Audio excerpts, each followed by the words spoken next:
ายดีสาวครูมื้อนี้หลังจะมาสาธิตวิธีสักเครื่องให้สาวครูเบิงซึ่งจะเป็นแนวใดนั้นขอเชิญสาวครูไปหับชมและหับฟังได้เลยขั้นตอนที่หนึ่งให้เฮาแยกเครื่องบางเครื่องหนาเครื่องบ่ออกสีและเครื่องบ่ออกสี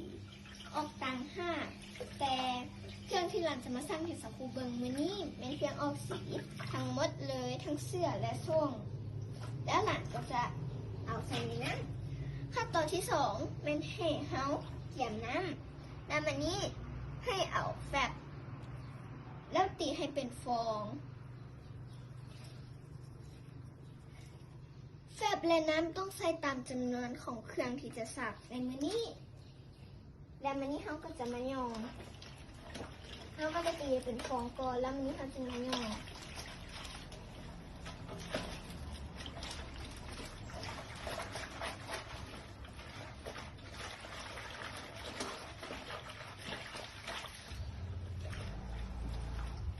หลังจากเก็บฟองแล้วให้เฮาเอาน้ำแล้วมายองให้ทั่วตัว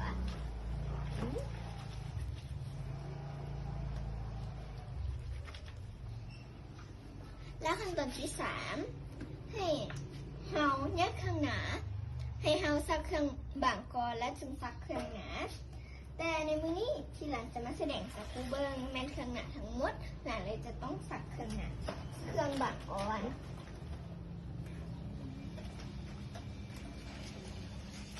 ส่วนถ้าเป็นเครื่องหนาให้เอา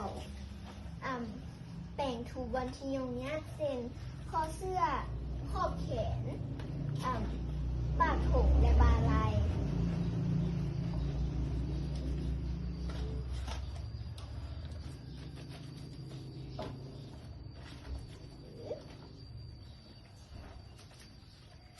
หลังจากยองเสร็จแล้วตอนนี้เราจะมายองส่ง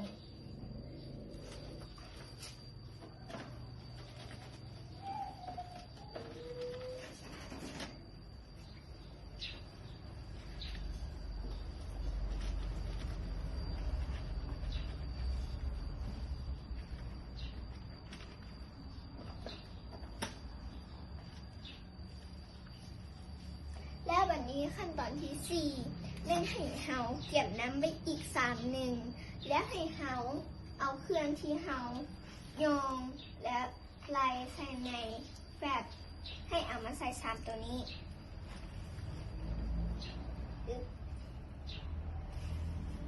ให้หาเอามาใส่3ตัวนี้พร้อมทั้งเสียด้วย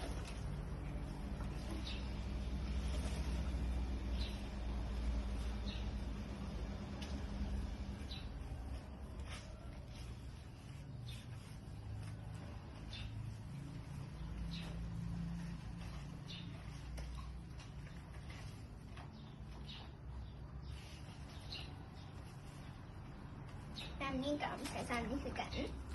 แล้วแบบนี้ให้เขาของน้ำนี้ทิ้ง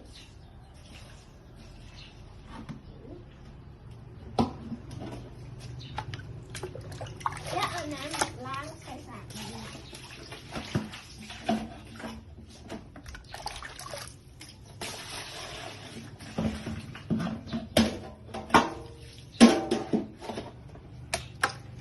แล้วมันนี้ให้เอามายองตัวนี้เพื่อเห็นให้เสื้อและส้งเห็นให้บอมีแฟบเห็นให้ล้างน้ำสะอาดในการที่จะยองเราต้องยองประมาณ2-3น้ำหรือว่าไล่เห็นน้ำสะอาด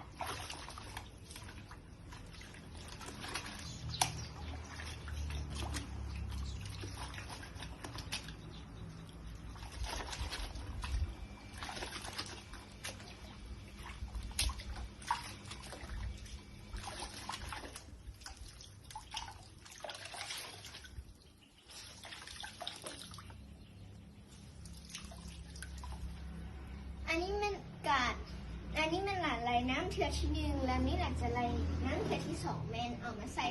ในซานตัวนี้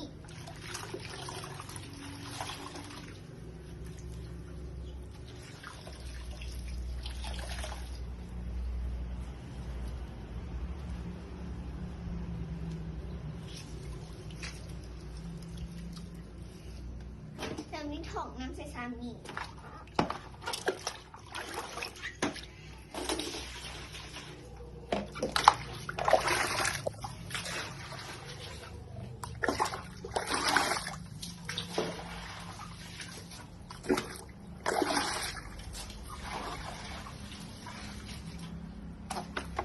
แบบนี้เราก็จะมาถอกซามิ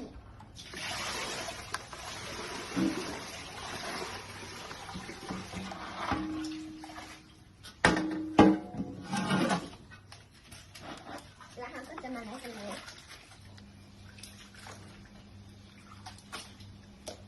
วิธีการนะคะจะต้องล้างให้สะอาดเพื่อ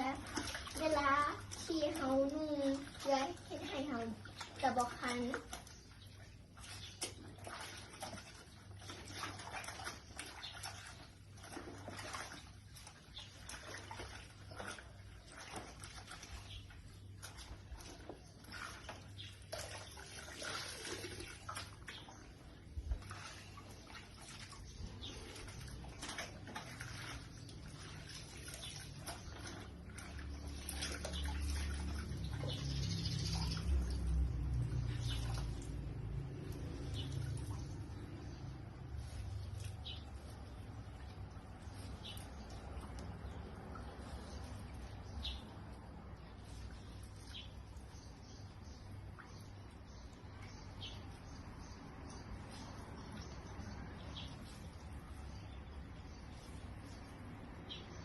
แต่วันนี้เขาก็จะมาปั้นน้ำให้สะอาดแล้วเกี่ยมเอาไป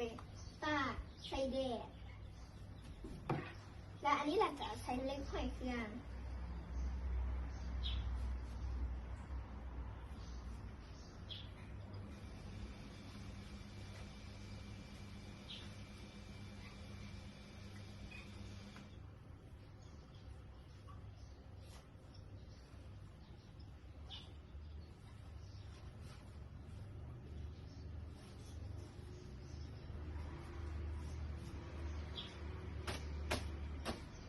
แล้วพอเสร็จมาให้แบบนี้เนาะ